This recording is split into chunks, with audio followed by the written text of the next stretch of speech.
Hey guys, it's What Is This here, and this is my first serious video where I'm going to be talking about academic philosophy, and specifically, I'm doing a big critique of academic philosophy.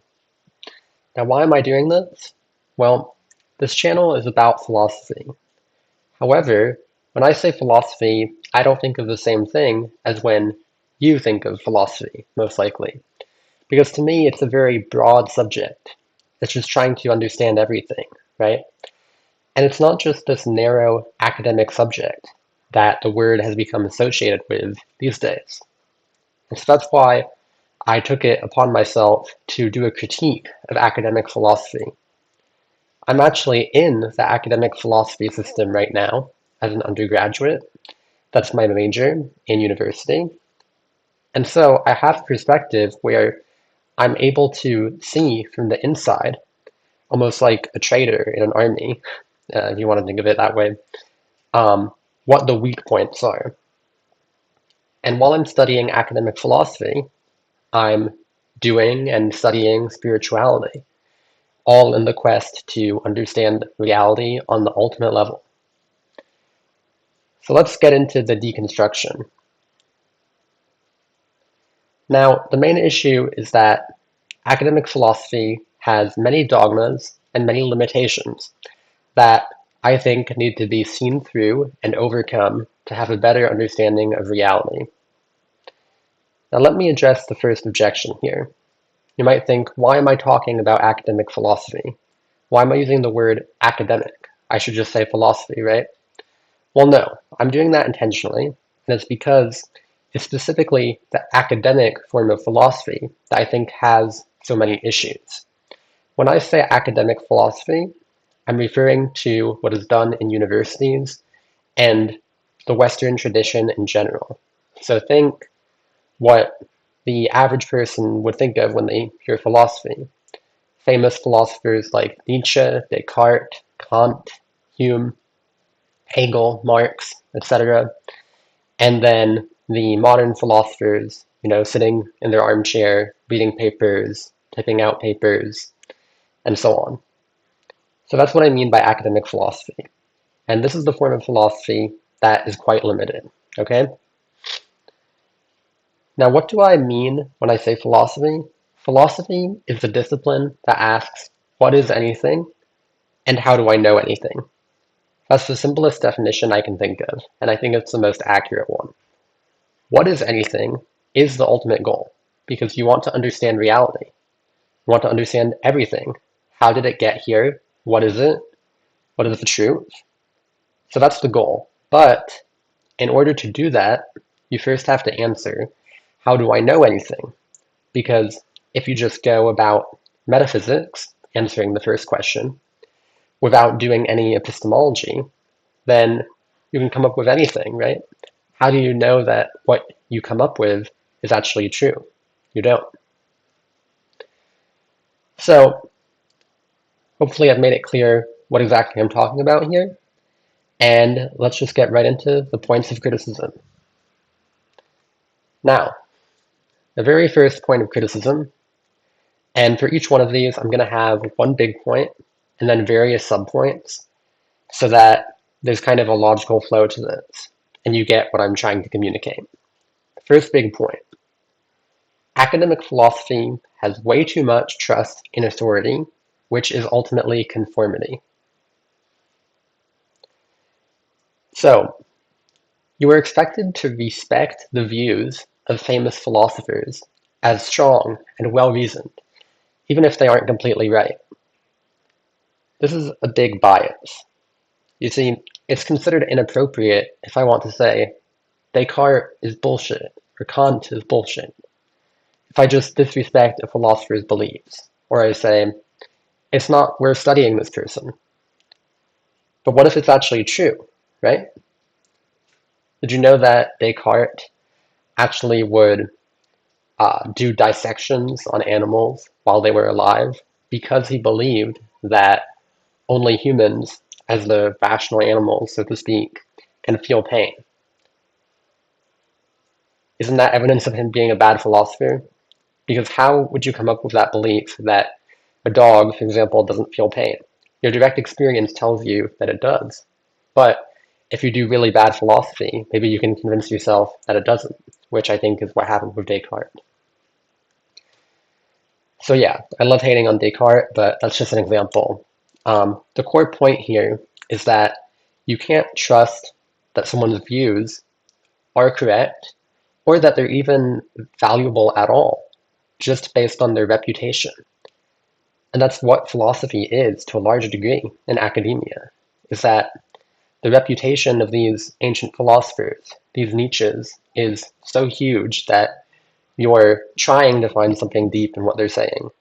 You're going out of your way to be overly charitable. But this is a mistake, and you wouldn't apply the same thing to a modern person who's doing philosophy. You would give them much harsher treatment.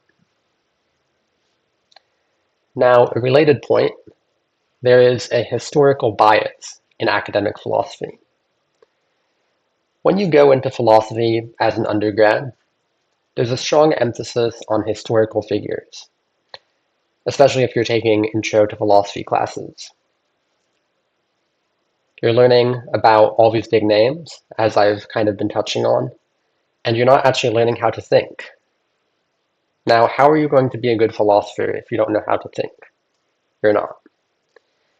And a byproduct of this historicization, as I would call it, is that every idea you might have gets placed within an existing intellectual tradition, the Western tradition, right?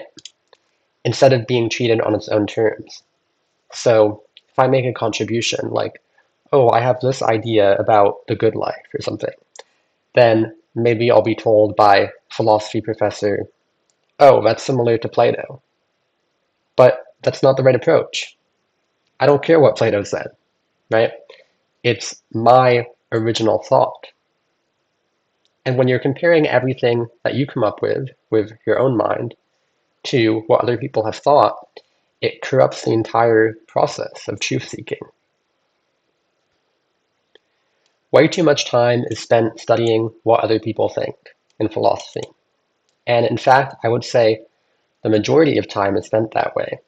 This isn't only for undergraduates, it's also for the real hardened academics who have PhDs, the people who are considered philosophers in contemporary times. Most of what they do is to read papers, to go to conferences, and this all contributes to making tiny changes to an ongoing intellectual debate on some very specific topic. And these topics are not what you would think. They're not what is the good life? What is the ultimate nature of reality? How do I know anything? No, they're much more fine detail because philosophers have decided that you can't answer the big questions. The process for a student or an academic, it's the same, is to read what academic or historical philosophers think, then decide which one of them you agree with the most, and then make a minor contribution, not a major one. It can't be a major one. It should be obvious that there's a problem with this process. The next point is that a person's credentials determine if they are listened to. If someone doesn't have a PhD, then their view is not considered as valid in academic philosophy. And this is a big problem. Maybe somebody without a PhD could actually know better than someone who does have one. And of course, I understand why this exists. It's because you have to keep out very bad thinking, right? But there's a trade-off here, and the trade-off is oftentimes not worth it. Because if people outside of academia are not considered legitimate, like the spiritual guru, the psychonaut, this creates an epistemic bubble. You're only going to trust what is reinforced within your own academic bubble. And a good example of someone who has a great philosophical worldview who isn't within academia is Leo Gura from actualize.org. I'm very inspired by him. I consider him to be the greatest philosopher, unironically. And another one is Chris Langan. Chris Langan, who you might have heard of, is considered one of the highest IQ people ever. And I'm not as interested in that part as in the fact that he constructed a theory of everything. His theory of everything is called the CTMU, the Cognitive Theoretic Model of the Universe, and I find it to be quite interesting. It attempts to explain the entirety of reality as essentially one mind, and it connects philosophy, metaphysics, epistemology, and physics into one grand theory. Now, I wouldn't say that I endorse this theory altogether, but I think it deserves attention. And as far as I know, he isn't taken seriously by philosophers or by physicists. The physicists don't take him seriously because he's too philosophical, and the philosophers don't take him seriously because he isn't within academic philosophy, and they probably also don't understand the physics. So here you see the problem of the narrow focus of academic disciplines, including philosophy. Well, I think I've hammered this point home about trust and authority. Hopefully it's clear to you how the trust and authority really limits academic philosophy. But let's move on to the next big point. The next big point is that you can't be right. Academic philosophy doesn't act as though there is a right answer to big philosophical questions. They never tell you who's right when you're studying. And even when you get to higher levels, you're an academic yourself, you never actually know who is right. People have their different opinions on things, but they're never really that radically different from one another. For example, you're not going to find many people who are hardcore idealists who think that reality is one consciousness, one infinite consciousness.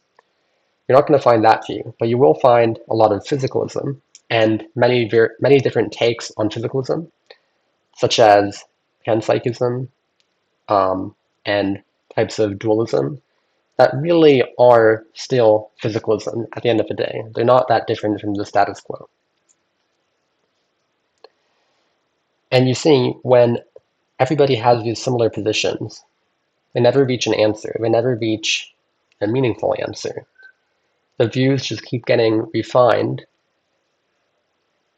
in a very technical way based on these minute details, but the big picture gets missed. The closest thing to right is to align with the consensus. Additionally, on this you can't be right point, philosophy is assumed to have no endpoint. One generally assumes that you can philosophize forever, and you might improve your thinking skills, you might have some fun, and you might figure out some legitimate true things about reality, but you're not going to get to an endpoint because reality is just too vast, too complex for humans to understand it. I think this is wrong. This is a dogma. I do think there is an endpoint to philosophy, which would be realizing absolute truth, whatever that is. I don't claim to have gotten there myself yet, but I have had some realizations that are quite profound. And the assumption that there is no endpoint, that there is no being right, stems from trust and authority, as well as a rationalist bias, which I'll get into in a little bit. But it is possible to have legit answers to philosophical questions. You can get this from contemplation, from spiritual contemplation. And of course, not just in an airy-fairy sense where you're praying to God or you're just meditating, trying to think positive thoughts. No, that's the straw man. But through this process of contemplation, for example, I prove to myself that God exists. I think this is actually possible. It's not just a view or a perspective. You can actually get the answer to philosophical questions. You can actually have that insight. The next point is the rationalist bias. So here I'm drawing on actualize.org, He has a series that's called Deconstructing Rationality, which identifies this thing called rationality and rationalism that is very prevalent in modern thought, specifically in the sciences and in philosophy. And that also ends up trickling down into popular culture, where everyone shares this approach to reality. And rationalism insists that everything has to be supported by formal logic, by empirical evidence, or some other reasonable criteria.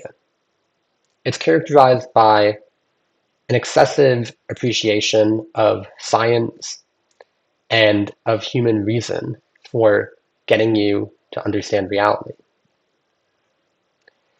But a key problem with rationalism is that intuition and forms of loose reasoning, as opposed to formal rigid reasoning, are rejected. But these cannot be rejected because the core of reasoning will always be intuitive and loose. Think of it this way. Not everything that's true can be proven. If you've never heard of this concept, look up Gödel's incompleteness theorem, which shows that truth is a broader notion than proof. So out of the things that are true, many of them can be proven, but not all of them. For example, how can you prove that you exist? You can't, because your existence is far too fundamental. How do you prove existence? It's impossible. And you see the issue with the formalist, rationalist approach to reality is that you're going to miss out on things that are true just because they can't be proven, but it doesn't make them any less true. And ironically, logic itself, which is kind of the basis of philosophy, especially analytic philosophy, is an intuitive process. Because even if you're following logical rules, you still have to understand in your mind, in this intuitive way, how those rules work and why they're true. This is a subtle point, but it's very important. Because that loose process cannot actually be avoided. And it means that when you're using formal logical rules, thinking that this will save you from self-deception, from having a diluted worldview, you're actually wrong because you're still using intuition. You're just not using it as deeply. When philosophers talk about moral intuitions, this is the perfect example because ethics can seem perfectly logical on the surface, but then when you look into the arguments, you see that they only work based on an initial premise of moral intuitions, and those moral intuitions themselves have no support. They simply come from nowhere. They're intuitive leaps of judgment. So to sum up this point, understanding, understanding reality is a loose, informal process, and philosophy shouldn't try to escape this. It has to embrace it and work around it. That will make thinking better and not worse. Now, the next point is that academic philosophy is hostile to holism, theories of everything, and extraordinary claims. This is related to the rationalism point, but let me really zone in on this here. Reaching a complete understanding of reality is dismissed as impossible. This is a mistake. The concept of a theory of everything is relegated to physics. It isn't treated as something that can actually be accomplished in modern philosophy. But this is completely backwards because the only point of philosophy is to understand what reality is, to give an ultimate account of reality.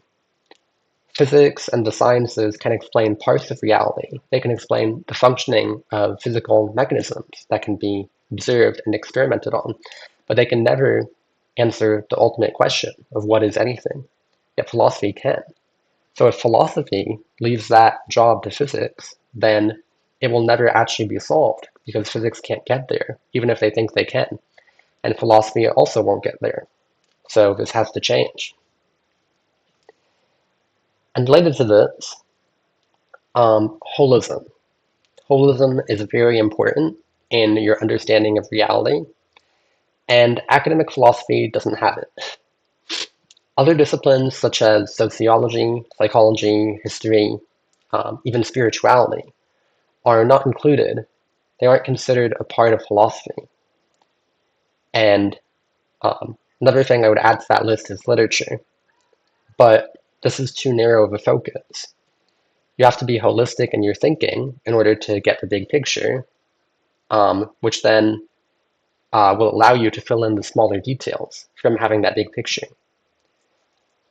So integrating many disciplines into your understanding of reality is essential. You can't stick to pure analytic philosophy or even continental philosophy for that matter. Okay, so the next point. Academic philosophy has a social bias. This is interesting because I think most people never even think of this. Philosophy is social at its core.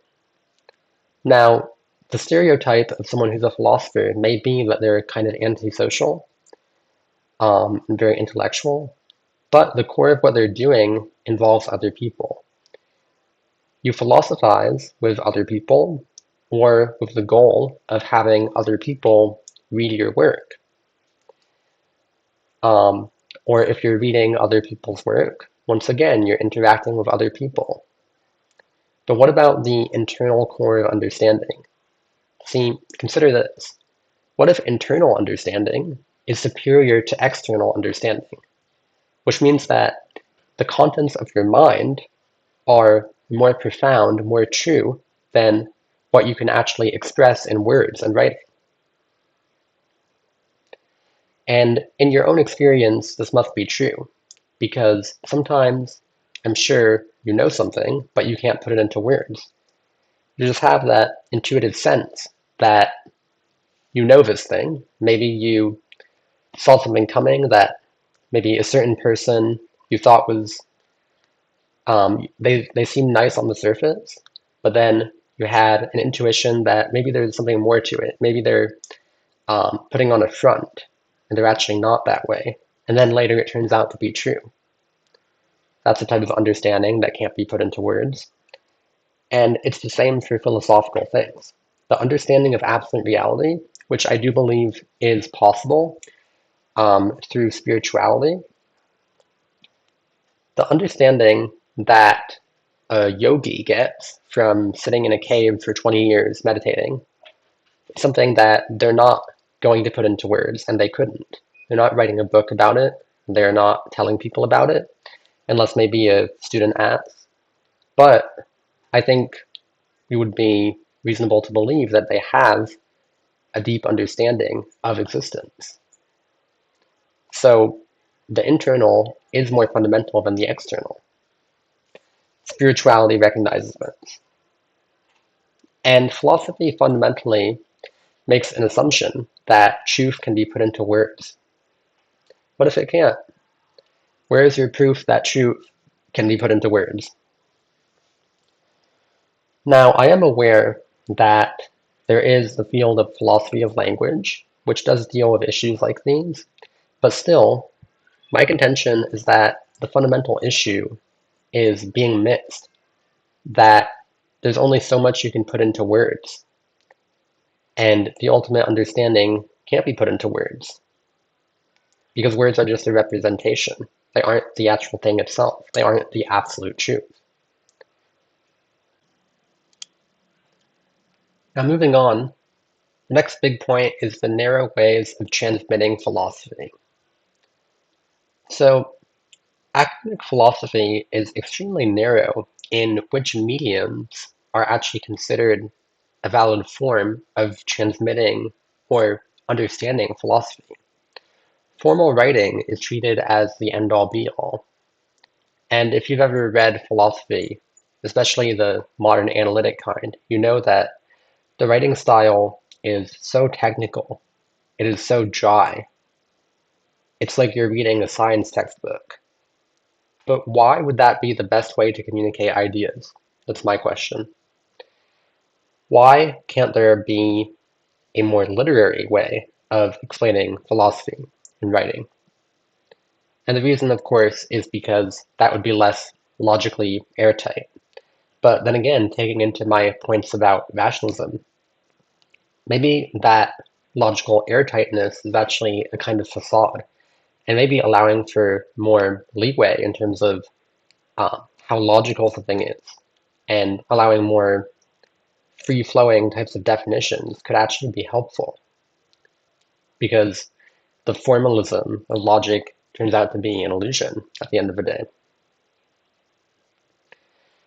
Now, I'm not just saying philosophy should be more poetic. There's also a bias of the written medium being used in general. Why does philosophy have to be in writing? See, what I'm doing right now is speaking, but speaking hasn't been a medium for philosophy since the ancient Greek times, really, or the pre-Socratics. And there are some advantages to speaking. Speaking can communicate emotion better. It can also communicate presence. So I study a lot of spirituality, and the presence of a spiritual guru is a real thing. If you watch a lecture by Sadhguru or Alan Watts, the content of what they're saying is important, but what you feel even more strongly is their presence, the way that they're speaking and carrying themselves, because it kind of communicates a sort of higher consciousness. You can tell that this person has figured out one or two things about life. When you watch Sadhguru, you can tell he's so easygoing, he's often smiling, but at the same time he's serious in a way. It's this weird paradox between intensity and carefreeness that you find in Sadhguru. And likewise with Alan Watts, his voice is so, how do you say it? You can tell in his voice that he has understood some things in his life. Let's just put it that way. But you don't get that same impression when you listen to an academic philosopher speak. And my claim is that it's not only because they aren't practiced in speaking, it's because they haven't actually gone through the same things. They haven't gone through the same internal understanding that would allow them to speak freely in a way that is so authentic and charismatic and that communicates presence. So speech is something that is hard to fake, especially if you don't really have a script, which is why I do these videos in the spoken form. And I do have a bit of a script, full disclosure, but this is mostly improvised. Now, aside from speaking, there is also the medium of poetry. Touched on that a little bit. Poetry is similar to literature in the sense that it's a lot more abstract, but that can get you an emotional, visceral experience of consciousness because it's really a transmission of one figment of consciousness from the artist to the consumer. That's what poetry is. And if it's done in the right way, like in some spiritual poems, it can be like a meditative spiritual experience for the reader. Also, movies can be great.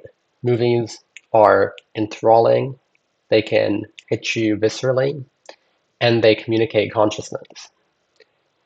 So I'm just telling you about these mediums to really reinforce the fact that academic philosophy is extremely limited in its mediums. And this isn't something you would normally think of, but it is a representation of how limited the field really is. And just to add a few more mediums that could be effective, or that should just be considered as possibilities, really. There is informal writing, the type of writing that doesn't really care about strict definitions or sounding correct with the grammar, big words, and so on. There is poetry, we mentioned that, film. Additionally, koans. Koans, if you've studied spirituality, exist in Zen, and it's basically when the spiritual master gives you a sort of riddle that you have a long time to solve, And trying to answer the riddle is supposed to get you to a spiritual awakening because they kind of break the mind. They're paradoxical. Additionally, satsangs, those are a sit down with a spiritual teacher, um, and speech, which we mentioned. So yeah, there are many, many ways of transmitting philosophy. But moving on, the problem is broader than just how you're transmitting philosophy. It's also that academic philosophy has narrow ways of doing and thinking of philosophy. This is another big point. Academic philosophy mainly uses logic, reading, listening to lectures, going to conferences, writing, argumentation. That's essentially it. But again, this is too narrow. I think this is kind of becoming a theme, but I keep bringing it up because I need to hammer the point home. Hammer the point home. So here are some other ways of doing philosophy that should be considered, and I think they're better than how academic philosophy does it in many cases. Meditation, doing psychedelics, lucid dreaming and astral projection, worth exploring. Haven't done that myself, but who's to say what is and what isn't philosophy, right? You can have profound experiences and realizations from this. Additionally, contemplation, specifically the kind of spiritual contemplation where you sit down and just contemplate one question for a long time with pure focus. And you're not using your logical brain to try to solve this. You're using direct experience. One type of question would be, who am I? The question, who am I, is the basis of self-inquiry. And the approach to answering that is not some sort of formal logical process. It's that you really look in to the core of your being and try to figure out what that is. You ask, am I the body? Am I the mind? Am I my leg? Am I my heart? What am I, right? And eventually that leads to some sort of realization. Um, okay, we covered that point. So now I'm going to move on to the next one. The next point is that academic philosophy doesn't improve your life or teach you what the good life is. Now, the good life. This is a question that has existed in philosophy since the beginning, but unfortunately it hasn't been answered. And philosophers, I think, have generally given up on answering it in the modern day. It's funny because when it comes to value theory, axiology, in my mind, there are two branches of it. One is the external, which is ethics. How can I be good in relation to other people? And the other one is, what is the good for me? How do I actually find the good life? And I find that the external, the ethics, is given all the attention in modern philosophy, and the internal isn't. How I live the good life. But this is a mistake because ethics is based on morality, which is relative and is ultimately just an illusion. It's also used to control people and so on. That's a topic for another day. But the internal ethics, so to speak, how you're going to live the good life, that side of the equation is very important. Because if we're being honest, what you want the most is probably happiness. It is to live the good life. And philosophy should help you to get there. Now, why? You might say philosophy is about truth, so why does it matter how you feel? Well, it's a good point. Maybe pursuing what makes you the happiest will actually cost you truth. That's a possibility to take seriously. But what I have found in researching spirituality very deeply is that I think truth and happiness do actually have a common core. Because when you think about it, when you're unhappy, there's usually something you're not understanding. Usually your ego is getting in the way of whatever situation you're in, and your ego is what is calling it bad. But if you get rid of all the egoic judgments, what you're left with is only good. So there you go. You see everything clearly, truth, and you get happiness. At least I think it works that way to an extent. I don't want to equate truth and happiness, but I think there's a relationship there. And let me also put the argument to you this way. Now, if two things are equal in terms of truth, you should go for what makes you more happy, right? I think most people can agree to this. So if we say academic philosophy gets you 5 truth points, and my version gets you 5, but it also gets you 5 happiness points, whereas academic philosophy gets you 0, then reasonably you should go for the happiness included package. And so I think this proves my point, that improving your life should be part of the focus. Now, spirituality does do this. Spirituality has the potential to make you happier. After all, one of the key spiritual quests is to escape suffering. That's the basis of Buddhism, and it's the basis of what many seekers do nowadays.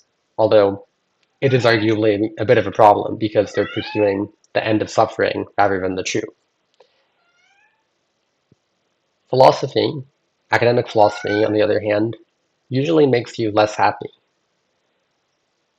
If you look at a lot of people who are deep into academic philosophy, they tend to be overly intellectual, caught in traps of the mind, and not actually be happy. And I think this is because rationalism doesn't make you happy. Rationalism is too narrow, too technical, and it's not what the human spirit, so to speak, is actually made for.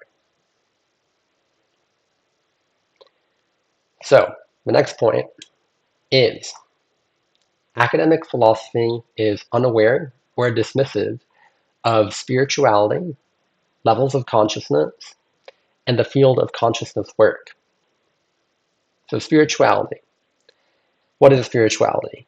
Well, that's a difficult question, but spirituality is, in my opinion, the quest to understand reality using methods that are personal. So they're individual and they're internal as opposed to external. Um, Nonconformist, and that involve consciousness in some way, such as meditation, psychedelics, and so on. And there do exist levels to consciousness, which philosophy is totally unaware of. Now, consciousness work, the last term I mentioned, is applying techniques to raise your consciousness, and those can be very varied, to understand reality on a deeper level, because you have the realization that your understanding of reality is capped by your level of consciousness. And if your consciousness is too low, there's a limit to how much you can understand. But if it goes up through these practices, then the potential is limitless.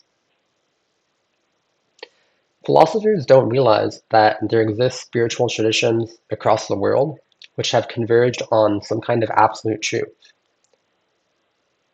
If you've studied spirituality at all, you know this, that in Buddhism, in Hinduism, Sufism, some forms of indigenous spirituality and shamanism, Aztec spirituality, Gnosticism, uh, and I could name more, but you get the idea. They all converge on a kind of absolute truth. And the absolute truth has to do with God. It has to do with experiencing everything as one and the dissolution of the self and experiencing absolute infinity, which is the nature of reality. Now, if you're an academic philosopher, either you've never heard of this stuff, which is possible, but more likely you have to some extent, but you view it as nonsense. There's this idea that philosophy is different from mysticism, that philosophy is the cold rational stuff that is actually valid, and mysticism is this fluffy silliness that superstitious people believe in. But that's very naive. You can't explain this away, that in cultures throughout the world, people have arrived at this common core. And it's not out of dogma. It's specifically not from the religious traditions that these experiences, mystical experiences, arise. It's from the esoteric ones, you see? So you can't use the excuse that it's just religious dogma. It's actually not. It's the antithesis of dogma. And the next point, philosophers generally don't do spiritual practices. Now, obviously, if you don't believe in spirituality, you're not going to do the practices. But spiritual practices are essential for understanding reality, in my view. If you don't do them, you will understand less about reality. Your worldview will be more diluted. Any philosopher should be doing meditation, yoga, contemplation, breathwork, listening to gurus, perhaps, or psychedelics, just to name a few techniques to raise your consciousness. I don't think this is optional. I think that if you have the career, if you have the focus of understanding reality on the deepest level, which is what philosophy should be, then you should be using these methods to actually fulfill that function.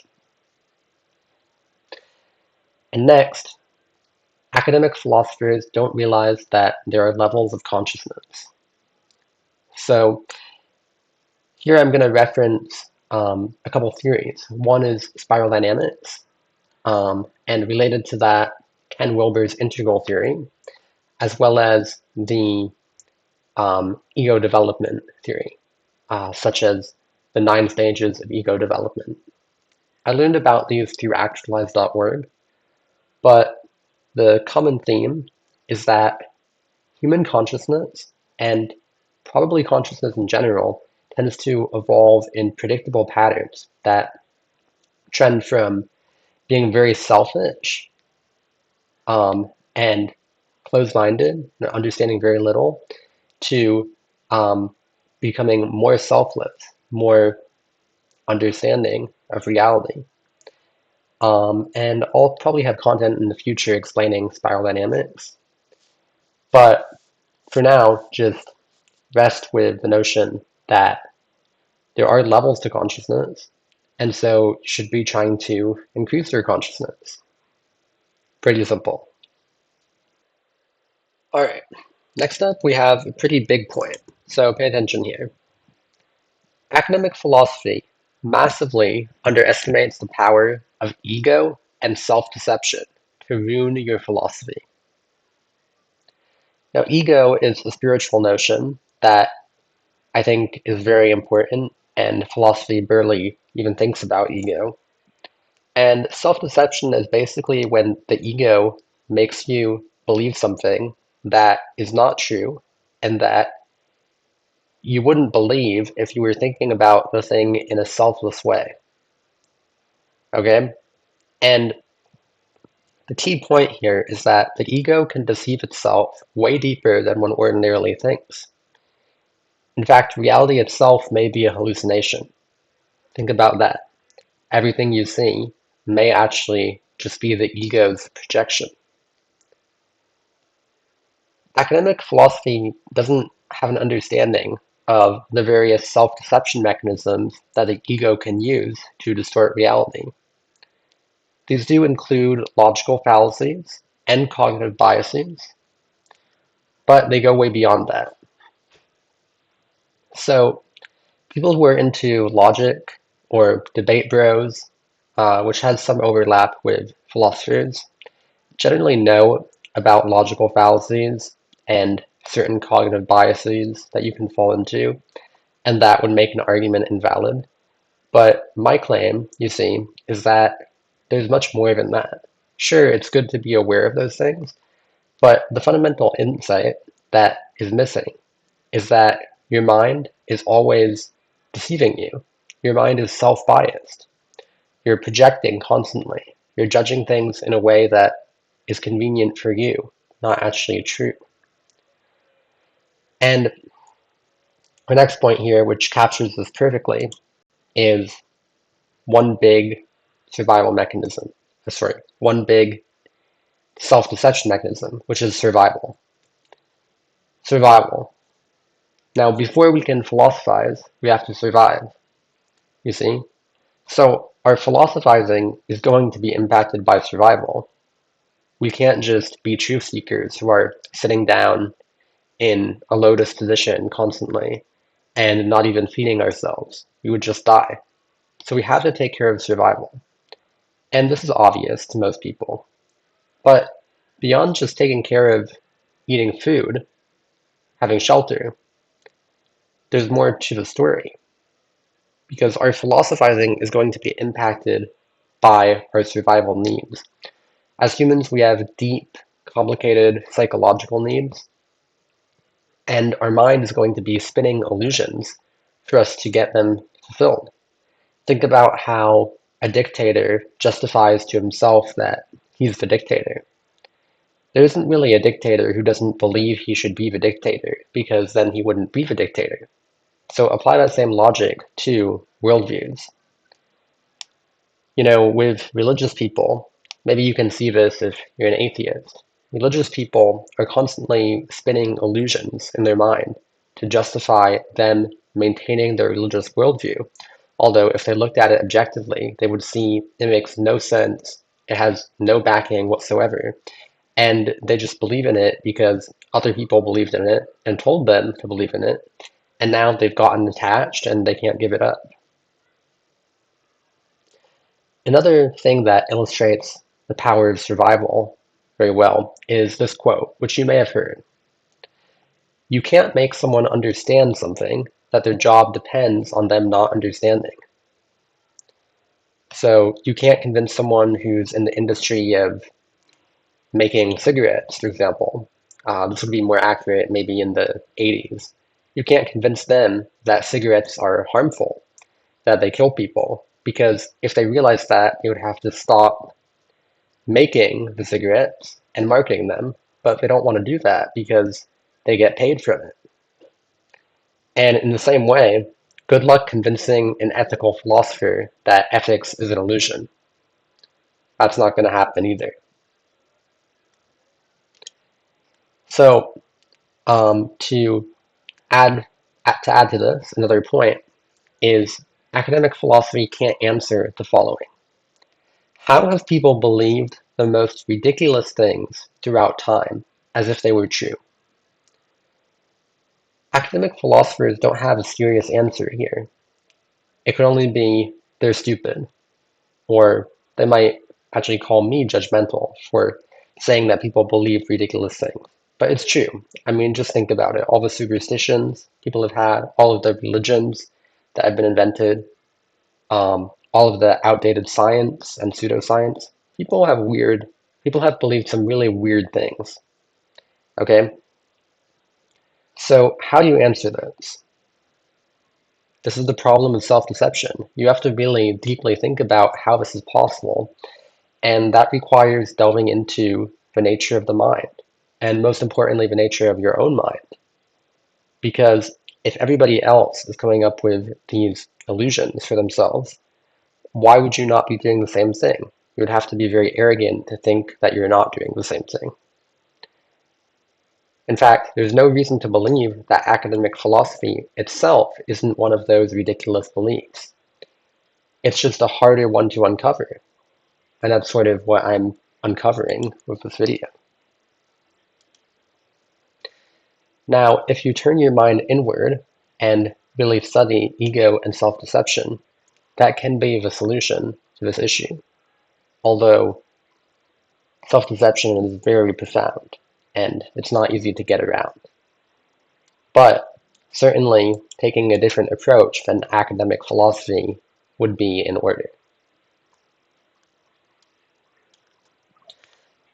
My next big point, which kind of dovetails off of the last one, is that in academic philosophy, the philosopher and their consciousness is not considered relevant.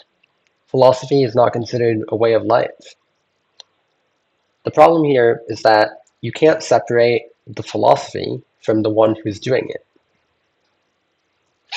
This might seem kind of silly and cliche, but let me explain.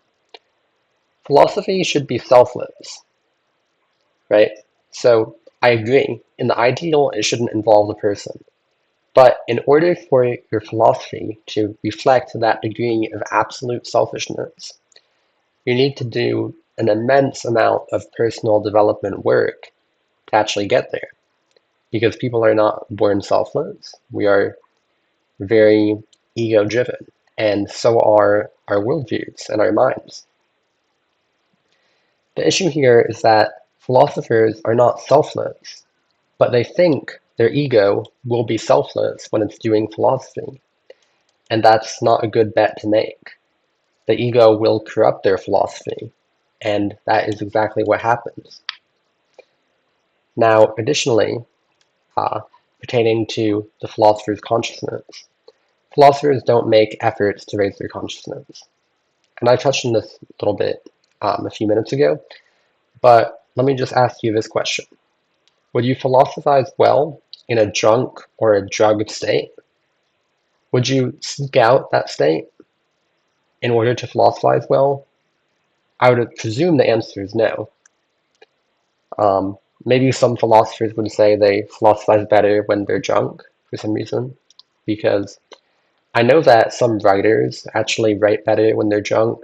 Like, I believe Stephen King actually wrote some of his greatest novels when he was an alcoholic. But aside from that, I think you get what I mean by this. What I mean is when you're kind of dumbed down, um, when you're drugged, right?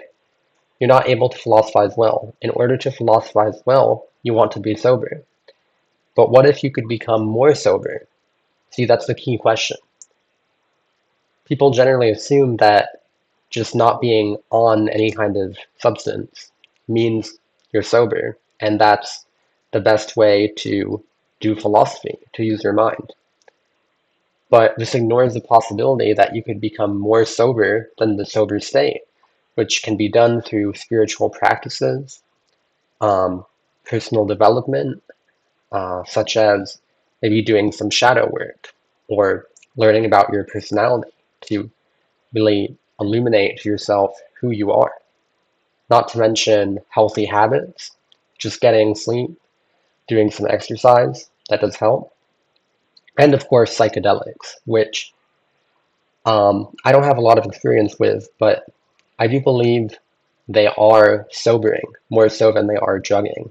And they're quite different from standard hard drugs in that way, which is why they're so helpful for spirituality. So my next point here, if philosophy only happens in one part of your life, it's bullshit. And this is exactly what's happening in academic philosophy.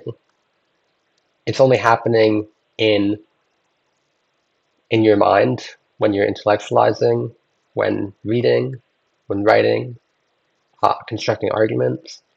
But philosophy shouldn't be reserved for those situations. When you're reading a paper or when you're feeling in a contemplative mood, it should be a constant. It should be informing your life decisions. It should be informing your self-concept and affecting your happiness and ultimately your worldview. Of course, I'm not saying that you should be some sort of person who's obsessed with philosophy, always thinking about it. No one is perfect in that way. But the overall orientation of your life has to be aligned with philosophy. And if you're doing real philosophy, it will be affecting you in that way. And if it isn't, the way it generally isn't in academic philosophy, that's evidence that something is going wrong, that it isn't true philosophy, because true philosophy touches you. And related to this, in order to do philosophy well, one must have a deep existential yearning. If you don't care to reach for truth, you won't get to it. That's quite obvious.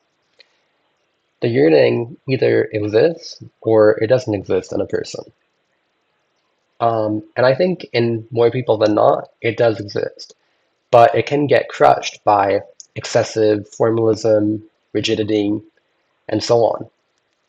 In fact, this is what we find in children, that children often have this yearning to know, because when you start out, you don't know anything, but it gets beaten out of them by the harshness of life. A philosopher should be childlike in this way, always keeping an open mind and wanting to know what reality is. People think that the rational aesthetic of a philosopher who's uh, just cooped up reading his book, um, being ultra rational, they think that is the peak of intelligence. But it's actually not. That's closed mindedness. That's stupidity. You just have to think of it in a different way.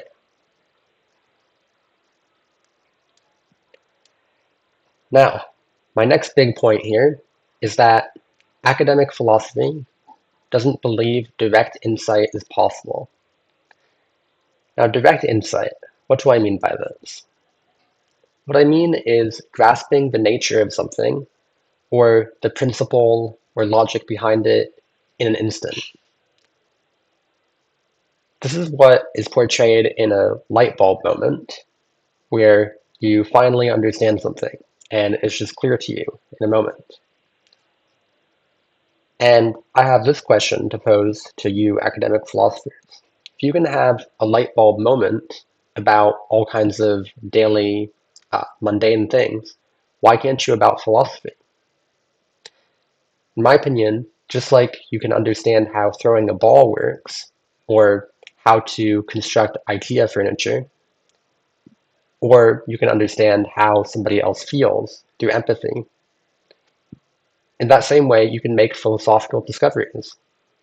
Why would the mind not be capable of doing that? The problem is it just won't be through the methods that academic philosophy uses.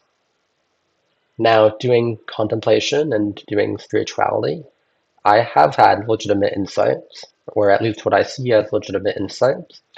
For example, that morality is relative, and additionally, that God must exist.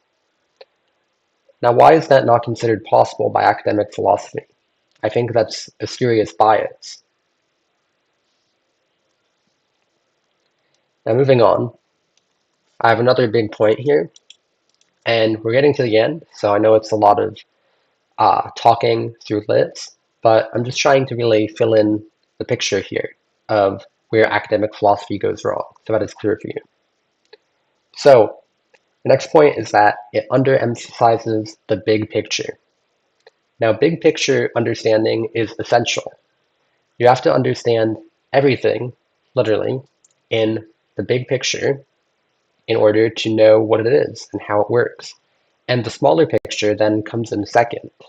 That's something that fills in after the big picture has been sorted. But philosophy and science actually take a backwards approach here. They don't solve the big picture of reality, like what actually is it? What is the answer to metaphysics?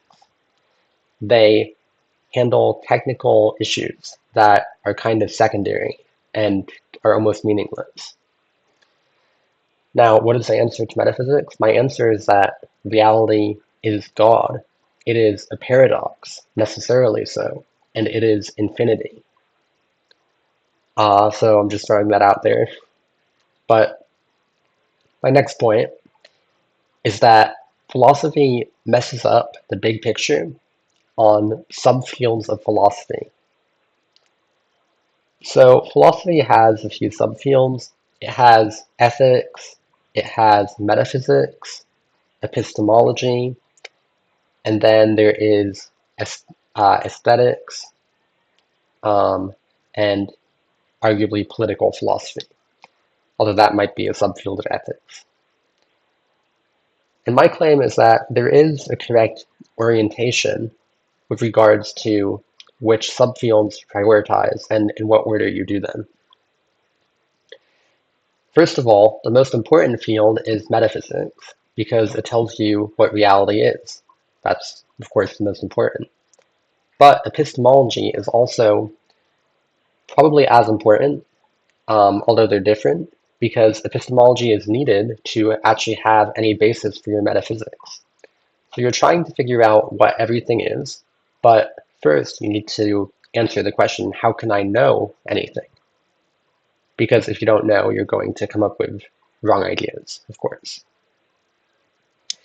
And I think philosophy goes wrong when it places importance on ethics, for example. I think that's kind of a fake field, in addition to political philosophy, because if you just think about this logically, if you're doing ethics, you should have already figured out epistemology and metaphysics.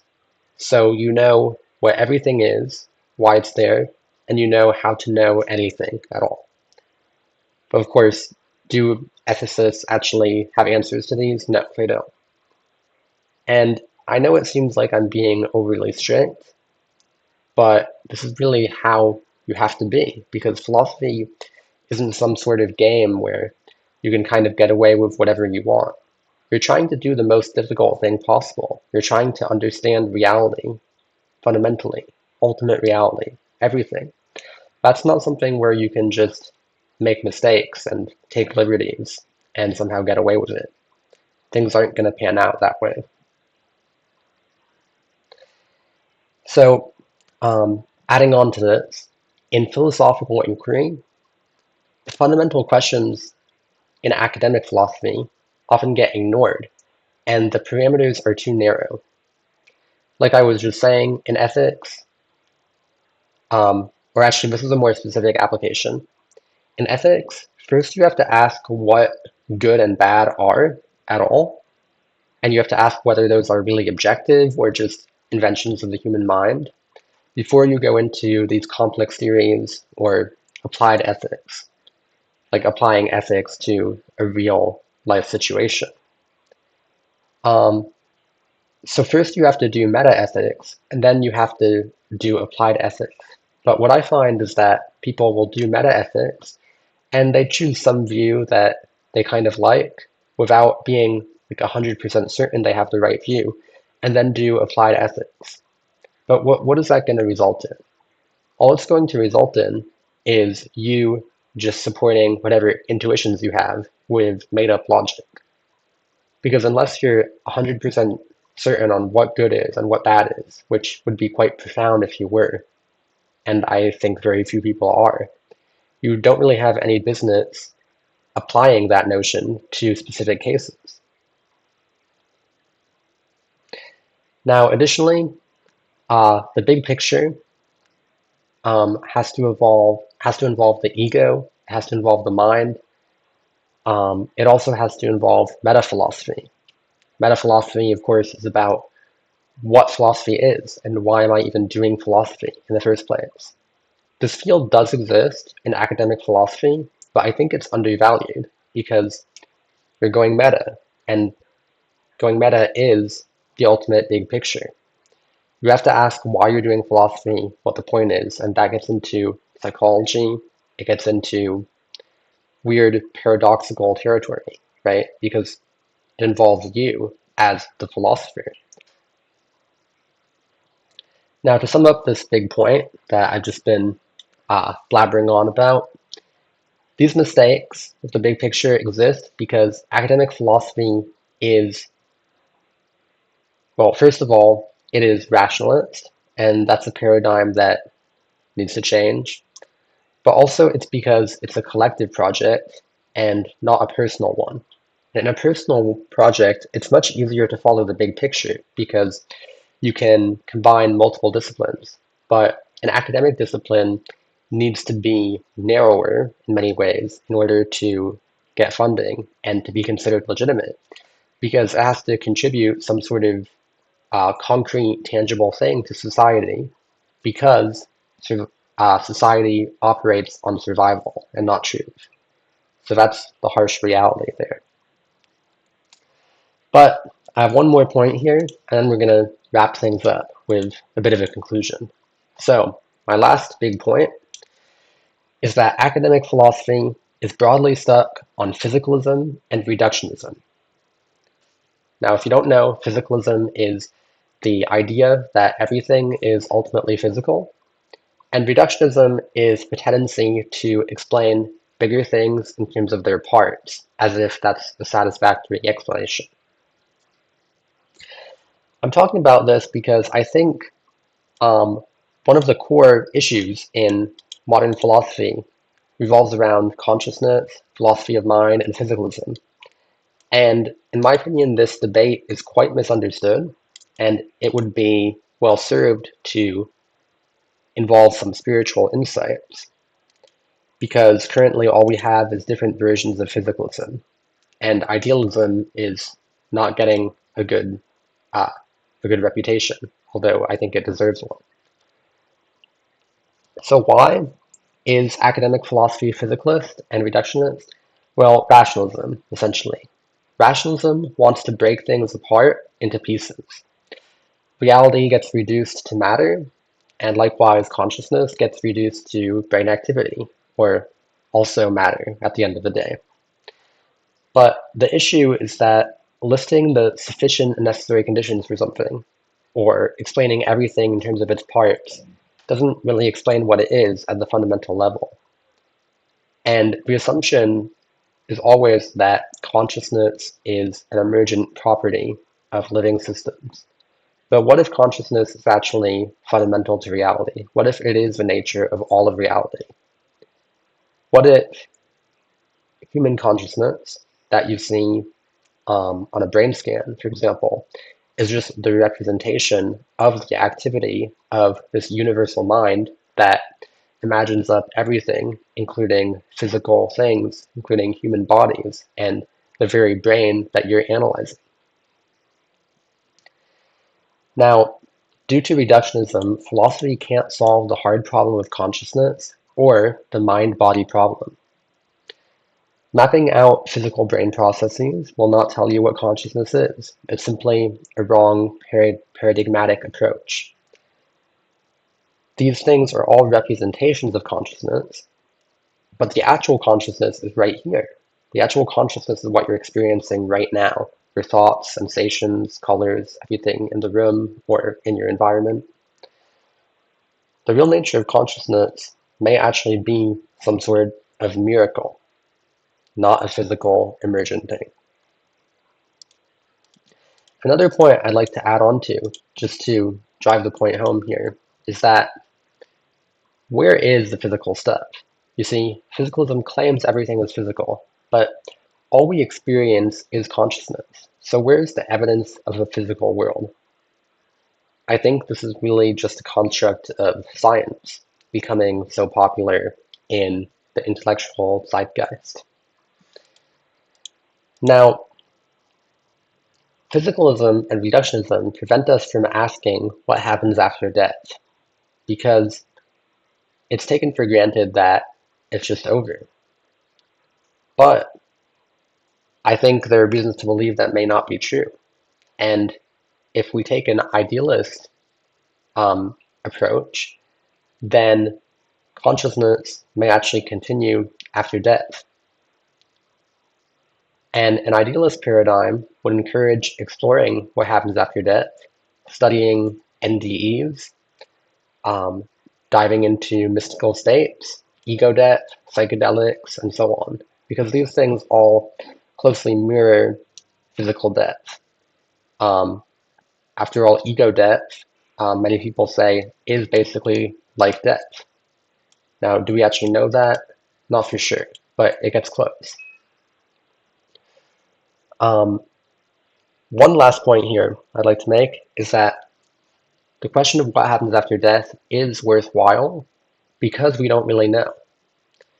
You see, you may have heard of people dying or seen people dying, but you've never actually had any proof that you are going to die. This may seem very weird, but really the idea that you're going to die is just a belief. What if consciousness carries on forever? It's possible, right? So that's just something to consider. Well, had a long discussion, a long list that I've gone through here, but I want to wrap things up with a little bit of a conclusion. Now, what I've talked about here, I'd like to sum up in the most concise way possible, and I would put it this way. My criticisms center around academic philosophy's lack of spirituality, personal impact, holism, and authenticity. My vision is a philosophy that includes spirituality, that changes your life, that understands the big picture, that is autonomous and nonconformist, and finally, perhaps most importantly, that reaches the ultimate truth, because that is the most important at the end of the day. Now, I'd like to note that my criticisms are not pet peeves, they're not a personal preference. I'm not trying to just advocate for a spiritual worldview because I'm kind of spiritually minded. I'm not spiritually minded, really. I'm quite logically minded. But my concern is missing out on truth. And I think that philosophy will fail at its task of understanding reality if it uses the biases that academic philosophy has. And that's why I think there is a higher vision for it. Now, another thing I'd like to note is that my conception of what philosophy should be is similar to Actualize.org's pure philosophy. Okay? And I'm heavily inspired by Actualize.org, as you've probably understood throughout this video. But I want to just kind of scroll through his page where he outlines what this is and tell you where I agree with him, because I think this is really a great notion. Okay, so I'm on the page here, introducing Pure Philosophy by Leo, and I really like this notion because when I talk about philosophy, obviously I'm not thinking of the same thing as most people are, so I'm not sure whether to call what I do philosophy or if I want to adopt this term pure philosophy. For now, I'm not really committed to anything, but I find this very interesting here. It says, philosophy done for the sake of pure understanding of reality and absolute truth. I totally agree with that, regardless of consequence. No history, named individuals, or famous philosophers. I agree with that as well, and I touched on that when I talked about historical biases. And here he says having an impersonal collection of all possible ideas and concepts that could explain reality. I think this is great. And here he lists some of the possible ideas. I'm not sure I'm on board with all of these, but I think they're generally quite good because I tend to be quite a big fan of Actualize.org, his ideas. And here, I think some of these bullet points are very important. Open source, no debating, no arguing, because that's ultimately something that comes from ego. No appeals to authority. We covered this. I'm not going to read through all of it, but you guys kind of get the idea. The big picture, once again.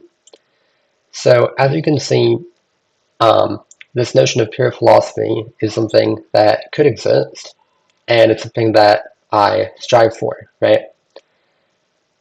So there isn't just academic philosophy out there. There is also the attempt to understand reality in this pure, unfettered kind of way. And that's what I strive to do. So what I'll just leave you with for the end of this video, because this has been insanely long at this point, is although this video was a critique of academic philosophy, I want to make clear that this is not a critiquing channel. This is not a debate bro channel where I try to debunk people. I just thought it was important to make this critique to clarify what I'm doing and also to potentially help some people who are kind of caught in the academic paradigm when it comes to philosophy.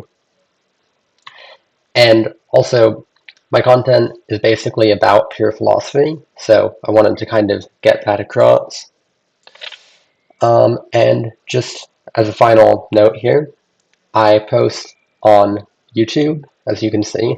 I post shorts. If you haven't checked them out, I post 3-minute shorts that have condensed insights, so you can get insights much faster than this very long video.